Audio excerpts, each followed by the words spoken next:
Hello students, this is your second lecture of weather and climate, and before in this lecture we have already discussed about weather and climate, what is the climate, what is the weather and what is the difference between weather and climate। अपने previous lecture में हमने already discuss कर लिया था कि weather और climate होता क्या है, इनमें difference क्या होता है इन दोनों के बीच में। यहाँ पे हम discuss करने जा रहे हैं elements of weather and climate। So here we have our first element, which is temperature. So what is temperature?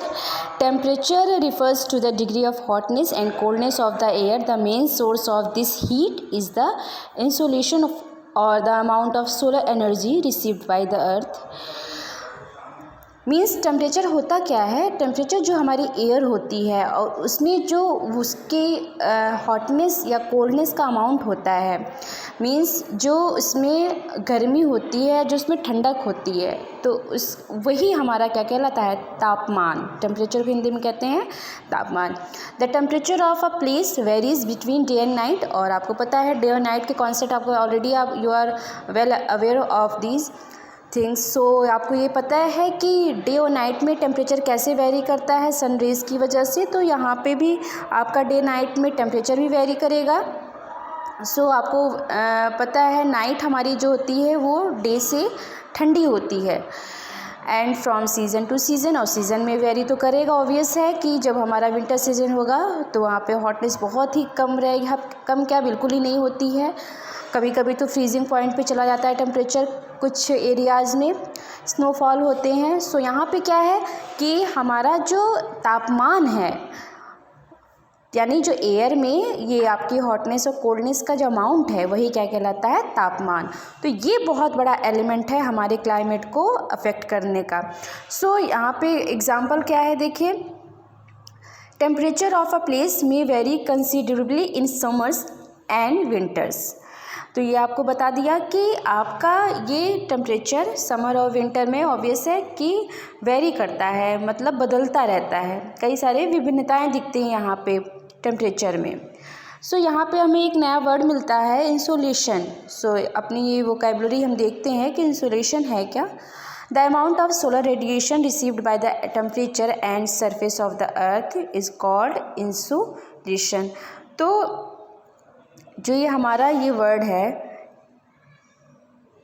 Insulation, इसमें है क्या कि सोलर रेडिएशन जो भी हमारा एटमॉस्फेयर रिसीव करता है और जो हमारे अर्थ का सरफेस है वो रिसीव करता है, वही हमारा क्या कहलाता है? इंसुलेशन कहलाता है। The sun is the main source of heat and light on the earth. आपको पता है कि हमारे सोलर सिस्टम में अर्थ ही एक ऐसा जो है प्लैनेट है जहाँ जो लाइफ सपोर्ट करता है। और यहाँ पे जो है आपके हीट और लाइट का सोर्स कौन सा है? वो आपको मेन सन ही है। सन से आपके जितने भी 8 प्लैनेट है सब अपने हीट और लाइट रिसीव करते हैं। The distribution of temperature is influenced by insolation. तो जो डिस्ट्रीब्यूशन है टेम्परेचर का वो प्रभावित होता है किससे? आपका इंसुलेशन से। कैसे है? हमने आपको बता दिया कि जो हमारी अर्थ है जितना अमाउंट रिसीव करती है अर्थ सोलर रेडिएशन का, कहीं पे ज़्यादा होता है कहीं पे कम होता है, तो उस हिसाब से वो टेम्परेचर भी वेरी करता है। यहाँ पे हमने देखा कि इंसुलेशन आपका टेम्परेचर के इन्फ्लुएंस में काफ़ी मेन रोल प्ले करता है। The amount of insolation decrease from the equator towards the poles. For example, equatorial region have a much higher temperature than the poles because equator gets more insolation as it receives direct rays of the sun. आपको पता है equatorial region जो होते हैं आपके, वो आपके वहाँ पे सन रेज डायरेक्ट रिसीव करते हैं और मैक्सिमम अमाउंट में रिसीव करते हैं। वहाँ पे सन रेज डायरेक्ट आपकी फॉल होती है, इस वजह से टेम्परेचर बहुत ही हाई होता है वहाँ पे। और जैसे जैसे हम अपने टॉरिड जोन से टेम्परेट जोन में जाते हैं, टेम्परेट से फिर हम फ्रिजिड जोन में जाते हैं, आपने जोन पढ़ा है हीट जोन्स। तो इस हिसाब से जैसे जैसे ये जोन्स आपके चेंज होते हैं वैसे वैसे टेम्परेचर आपका वेरी करता है। जब आप टॉरिड जोन में होते हैं तो वहाँ पे आपका मैक्सिमम टेम्परेचर होता है, फिर आप टेम्परेट में जाते हैं तो उससे कम होता है, और फ्रिजिड जोन में जाते ही आपके बहुत ही कम हो जाता है टेम्परेचर। तो इस हिसाब से जो वेरिएशन हम देखते हैं अपने टेम्परेचर में वो हमारी इन सारे जोन्स में काफ़ी दिखते हैं। poles have a very low temperature as they get less insulation because they receive slanting rays of the sun। आपको पता है कि जो सूरज की किरणें होती हैं आपके पोल्स रीजन पे तिरछी पड़ती हैं, तिरछी पड़ने की वजह से वहाँ पे इंसुलेशन क्या होता है, बहुत ही कम हो पाता है। इंसुलेशन में से आपको मैंने पहले ही बता दिया कि सोलर रेडिएशन को एब्जॉर्व करना, कितना अमाउंट में एब्जॉर्व करती है हमारी अर्थ, हमारा एयर का जो और अर्थ का जो सरफेस है वो कितने अमाउंट में आपका ये सोलर रेडिएशन रिसीव कर रहा है, तो ये इंसुलेशन होता है। तो ये हम देखते हैं कि जो हमारा जब अपने टॉरिड जोन से अपने फ्रिजिड जोन पे हम मूव करते हैं तो वहाँ पे ये टेम्परेचर बहुत ही वेरी करता है और इसका जो बेस है वो क्या है, इंसुलेशन है, यानी जो अमाउंट रिसीव कर रहा है हमारा अर्थ या हमारी एयर, तो वो उसी अमाउंट पे हमारा टेम्परेचर डिपेंड है। The temperature zone is neither very hot nor very cold. जो हमारा टेम्परेट जोन होता है, हमने बताया आपको टॉरिड जोन जो होता है, सपोज़ एक सेकेंड आपको मैं दिखाती हूँ। ये देखिए, ये आप ऐसे अपना अर्थ बनाते हैं जब हम, तो यहाँ पे आपका इक्वेटर है। इक्वेटर का ये जो इतना रीजन आता है ये हम किस में काउंट करते हैं, इसको हम बोलते हैं टॉरिड जोन में काउंट करते हैं। ये टॉरिड जोन में आता है। फिर इसके बाद ये जो रीजन है आपका, ये आता है आपका टेम्परेट जोन में, ये, और जो ये आपका एरिया है ये आता है आपका फ्रिजिड जोन में, यानी ये आपका हो गया टॉरिड जोन में। और जो ये एरिया है आपका, ये है आपका टेम्परेट जोन, और ये आपका क्या है, फ्रिजिड जोन।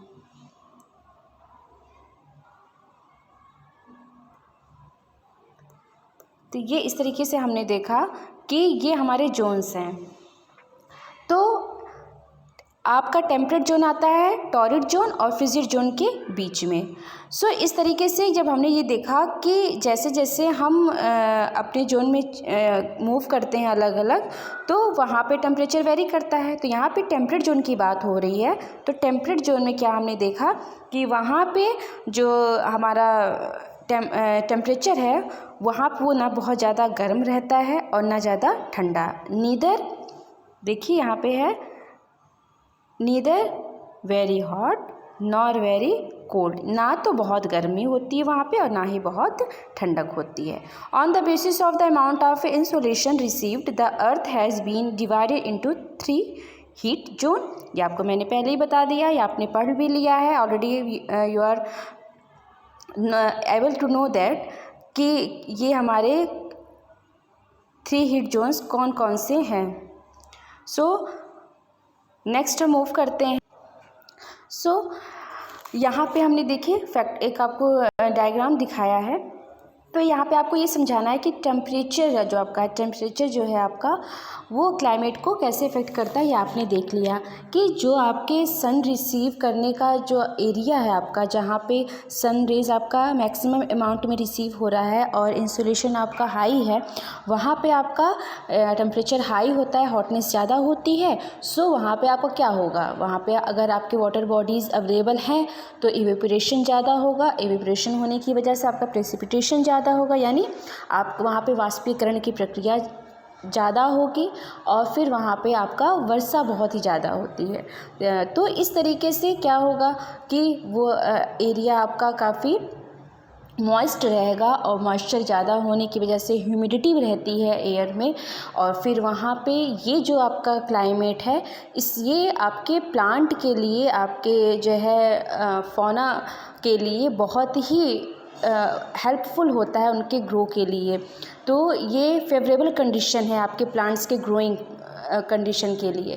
तो इस तरीके से हमने ये देखा कि टेम्परेचर जो होता है बहुत ही मेन रोल आपका प्ले करता है, फैक्टर आपका बहुत इम्पॉर्टेंट है ये क्लाइमेट को अफेक्ट करने के लिए। तो नेक्स्ट हम मूव करते हैं अपने सेकंड फैक्टर पे, एयर प्रेशर।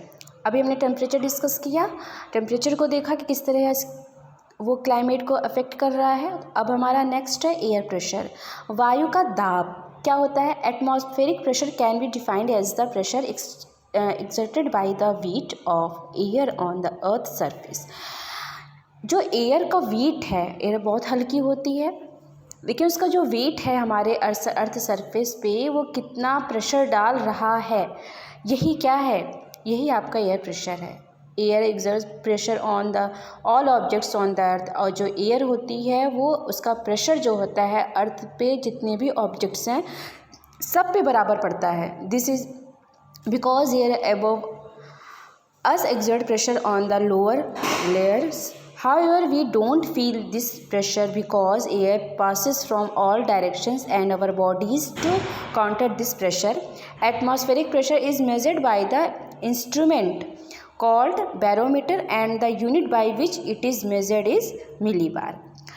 यहाँ पे क्या है, एयर प्रेशर जो है हमारा वो बॉडी पे जितने भी बॉडी का जितनी भी अर्थ पे ऑब्जेक्ट्स हैं सब पे अपना वेट प्रेस करती है, अपना प्रेशर डालती है, दबाव डालती है अपने वेट का, और वो कुछ हमें महसूस होता है, कुछ नहीं होता है, बहुत रेयर हमें फील होता है वो। और इस तरीके से ये इसकी जो डायरेक्शन होती है, ये जहाँ जहाँ जिस पे अपना प्रेशर डालती तो वो बहुत ही रिस्पॉन्सिबल होता है हमारे क्लाइमेटिक चेंज के लिए। तो यहाँ पे हम डिस्कस कर रहे हैं कि एटमॉस्फेरिक प्रेशर जो है हमारा वो मेज़र किससे किया जाता है। तो जो उसको मेज़र करने का इंस्ट्रूमेंट है उसे कहते हैं barometer, and the unit by which it is measured is millibar. और इसकी जो यूनिट होती है जिसमें ये मेज़र किया जाता है वो यूनिट है मिलीबार, और इंस्ट्रूमेंट का नाम है क्या, बैरोमीटर। ये आपका नीचे देखिए डायग्राम दिया हुआ है बैरोमीटर का, ये आपका डायग्राम है। तो इसमें ही आपको पता चलता है कि प्रेशर कितना है। Air pressure like temperature is not uniform everywhere.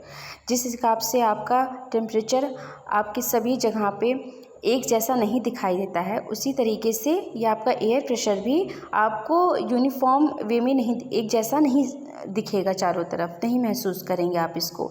It is influenced by the altitude of a place. ये किस पे, ये इसको भी फैक्टर हैं जो अफेक्ट करते हैं, जैसे एल्टीट्यूड है यानी आपका जो हाइट है आपके प्लेस से, वो आपका उस पर ये डिपेंड करता है। It is highest at the sea level and decreases with increasing height. ये सबसे ज़्यादा हाई आपका हाईएस्ट होता है सी लेवल पे, जो समुद्र का किनारा है वो उस लेवल पे आपका सी लेवल पे बहुत ही हाई होता है, और डिक्रीजेस और घटता है विथ इंक्रीजिंग हाइट। और जैसे जैसे हाइट आपकी बढ़ती है वैसे वैसे आपका एयर प्रेशर क्या होता है, वो आपका घटता जाता है हाइट के बढ़ने से। देखिए यहाँ पे है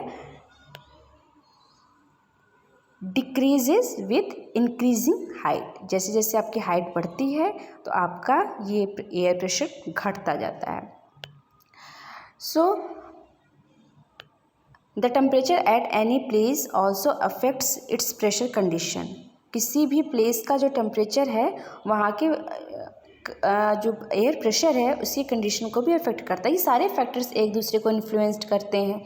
where temperature is high air is hot and it expands and rises creating a low pressure. आपको पता है कि जैसे जैसे किसी भी आप ऑब्जेक्ट को किसी भी आप मॉलिक्यूल्स को हीट करते हैं, गर्म करते हैं, तो उसके अंदर जो मॉलिक्यूल्स होते हैं, उसके एटम्स जो होते हैं वो क्या होते हैं, वो एक्सपैंड करते हैं, मतलब फैलते हैं, उसमें फैलाव होता है। और जब चीज़ें फैलती हैं तो वो अपना वेट भी फैलाती हैं, तो वो क्या होता है इससे कि उनका जो प्रेशर होता है एक पॉइंट पे आके कंप्रेस नहीं होता है, वो फैल जाता है। तो इससे प्रेशर क्या होता है, वो कम होने लगता है। सपोज़ आपको एग्जांपल दूं, अगर आप अपने क्लासरूम में हैं और आपके बेंच में जो है 2 स्टूडेंट्स की बैठने की फैसिलिटी है, आप 2 स्टूडेंट्स से उस बेंच पे बैठ सकते हैं। बट अगर हम आपको उसमें 4 स्टूडेंट्स को बैठा दिए जाएं कि आप यहाँ पे इस सीट पे आप 4 लोग बैठिए, तो क्या होगा, आप लोग अनकम्फर्टेबल फील करेंगे, एक दूसरे से धक्का मुक्की होगा और कोई इधर गिरेगा कोई उधर गिरेगा। तो एक प्रकार से वो प्रेशर वहाँ पे बन रहा है कि आप बहुत सारे लोगों की एनर्जी वहाँ पे एक जगह पॉइंट हो गई है, सेंट्रलाइज्ड हो गई है, तो एक तनाव सा लगता है वहाँ पे। और वही जब आपको चारों लोगों को मैं अलग अलग सीट पे बैठा दूँ, 4 बेंचेस पे बैठा दूँ, तो क्या आप रिलैक्स फील करते हो, अपना प्रेशर रिलीज़ करते हो और लाइट महसूस करते हो। तो सेम कॉन्सेप्ट यहाँ पे भी आप अप्लाई कर सकते हो कि जब मॉलिक्यूल्स एक जगह इकट्ठे हो जाते हैं तो वहाँ प्रेशर डालते हैं, और वही मॉलिक्यूल्स जब फैल जाते हैं तो उनका जो है वहाँ पे प्रेशर कम हो जाता है। तो यहाँ पे भी वही है कि जब हम हीट करते हैं अपने मॉलिक्यूल्स को, किसी भी ऑब्जेक्ट का हीट करते हैं तो उसके मॉलिक्यूल्स गर्म होकर फैलते हैं, दूर हो जाते हैं एक दूसरे से, तो प्रेशर क्या हो जाता है, कम हो जाता है। तो वहाँ पे यही है कि और वही जब ठंडे होते हैं, एक दूसरे के पास रहते हैं, तो प्रेशर क्या होगा, हाई होगा। तो ये कॉन्सेप्ट आपको लगाना है। ये बेंच वाला आप एग्जाम्पल याद रखिएगा तो आपको ये समझने में ईजी हो जाएगा कि प्रेशर टेम्परेचर के बढ़ने से क्या होता है, घटता है, और टेम्परेचर के घटने से प्रेशर क्या होता है, बढ़ता है। So but where temperature are low, air pressure is high, ये दिया है आपको। Atmospheric pressure is also influenced by the rotation of the earth. ये भी देखिए एक फैक्टर है कि जो आपका एटमॉस्फेरिक प्रेशर है वो यहाँ पे रोटेशन से इन्फ्लुएंस्ड है। किसके रोटेशन से, अर्थ के रोटेशन से। ये सारी चीज़ें कहाँ, अर्थ की ही तो हम डिस्कस कर रहे हैं, तो अर्थ के रोटेशन से इन्फ्लुएंस्ड होती हैं ये सारी चीज़ें। The movement of air always takes place from high pressure areas to low pressure area. ये बहुत बड़ा कॉन्सेप्ट है। ये कॉन्सेप्ट क्या है, इसको हम अपने नेक्स्ट वीडियो में डिस्कस करते हैं।